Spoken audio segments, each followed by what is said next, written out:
This is an Egyptian shock discovery. Dead Sea Scrolls have a writing, and the scan suggests that Noah's Ark was actually the Great Pyramid of Giza. How is that possible?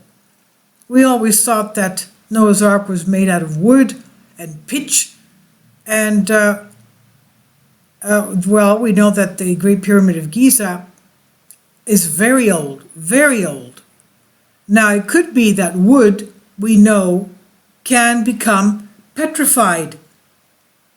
There are various locations around the world that have petrified wood.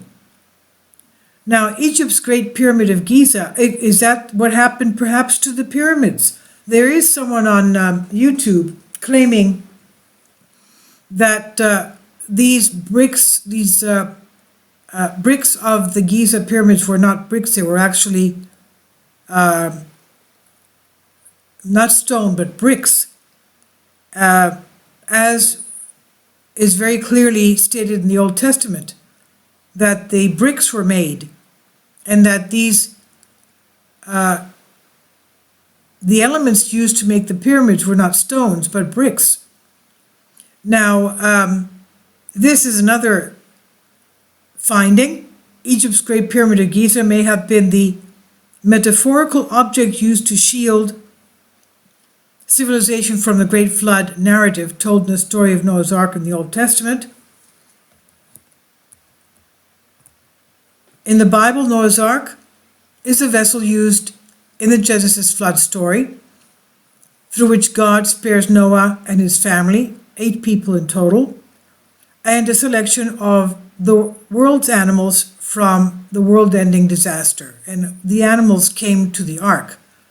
Noah didn't go out to choose them. They were enlightened by the Holy Spirit, and they came into the ark themselves. Now, until modern times, most Christians assume the story refers to an actual worldwide event that happened in recent past, but modern scientists suggest there has never been a global flood of this kind. Instead, historian Matthew Simpson has a theory that the story actually retold the Great Flood in the Middle East, where Egypt's high rankers used the Great Pyramid of Giza to shield from disaster. Mr. Simpson's theory, based on bombshell discovery in 2016 on his YouTube channel Ancient Architects, and he said last week the Dead Sea Scrolls were discovered by Bedouin shepherds more than 50 years ago in the Qumran caves in the Judean desert of West Bank near the Dead Sea. He says the find contained around 800 manuscripts, thought to be around 2,000 years old, and contained a range of biblical and non-biblical stories, offering experts a glimpse into what happened in the past. And he explains that some have called it the greatest archaeological discovery in the 20th century, but scientists working on the Leon Levy Dead Sea Scroll Digital Library project scanned tens of thousands of fragments of the scrolls with a custom-made camera that used different wavelengths of light at 28 times higher resolution than standard scans, he says. And he goes on to explain that previously illegible words could not be read. Before then, regarding the story of Noah's Ark, scholars had been unable to read a particular word following the Hebrew phrase, quote, the ark's tallness, end quote. But the new scan reveals the word ne-esephat. The translation of the word in Hebrew, from Hebrew to English, means gathered, which Dr. Alexei Yuditsky from the Hebrew University of Jerusalem says means that the ark's ribs were gathered at the top to form a shape of a pyramid, end quote. That's fascinating.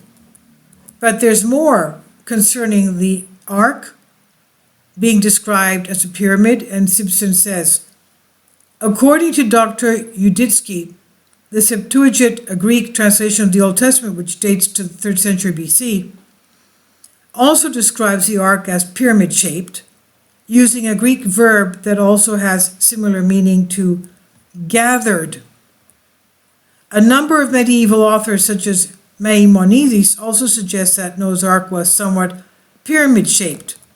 And he goes on to say, many believe that Noah's Ark is just a myth, and some believe it describes a global flood, but it could be the retelling of a story that centers around the flooding in the Middle East. The idea of a pyramid-shaped ark, of course, makes us think of ancient Egypt, and we know that Egypt features heavily in Old Testament. Simpson said it's not likely that there was actually a pyramid-like vessel, but instead the story is a metaphor for how the Egyptians survived the flood. He points out that some more evidence of this theory. He said, so was Noah's Ark actually an Egyptian pyramid? Reading the specific words of the Old Testament would not appear so, and of course, the Egyptian pyramids were not made of wood. As we said before, if they're old enough, the wood can turn to stone, petrified, that is.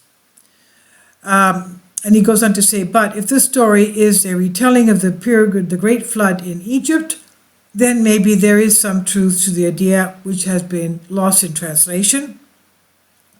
There's more evidence. The elaborate bronze doors of the Baptistery in Florence, created by Lorenzo Ghiberti, who died in the 15th century. The doors were completed in the early 1400s and show scenes from the Old Testament. One illustrates the period just after the biblical Great Flood, when Noah returns to dry land. Ghiberti depicts the ark as a pyramid. Interestingly, Ghiberti depicts the ark as a pyramid. Simpson finalizes his theory. He says, some scholars say that the Great Pyramid of Egypt was built to reflect the primeval mound that, according to ancient Egyptian tradition, emerged from the expanse of primordial waves. This story is not thought to be literal, but could the Great Pyramid have actually been a structure to survive the flood? Maybe the Egyptian elites built their own primeval mound to escape the impending flood, end quote. I still don't understand how they built the pyramid to escape the flood, because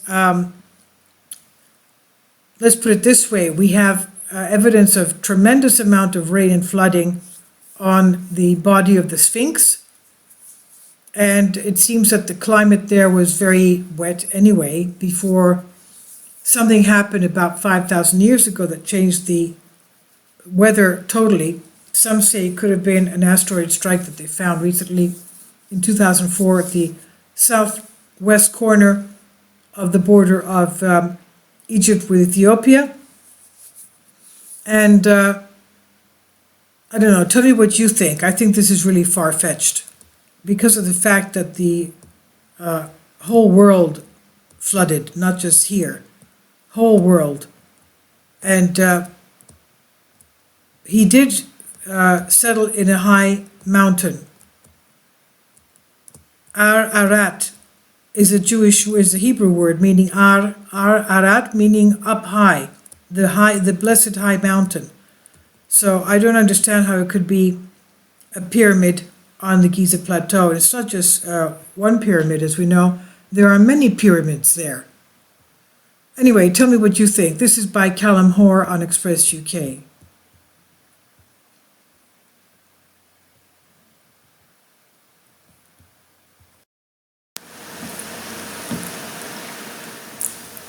If you'd like to join me on my Patreon account, you will hear content not covered by mainstream media. These riveting stories will be based on my research, and I will state my opinions and give my personal insight on diverse and controversial subjects and world events not covered by mainstream media, and not supported by YouTube guidelines. So whatever I have on my Patreon, most of those will not be on my YouTube channel. Please consider becoming a member today. More of the most significant and important videos will be on my Patreon channel. Your support helps me to continue my research and keeps this YouTube channel alive. And we depend on your support, your generous charity, because we help economically challenged families here in Athens, Greece, in Kapota, and we also help the young generation with university tuition and the community around our church. Thank you.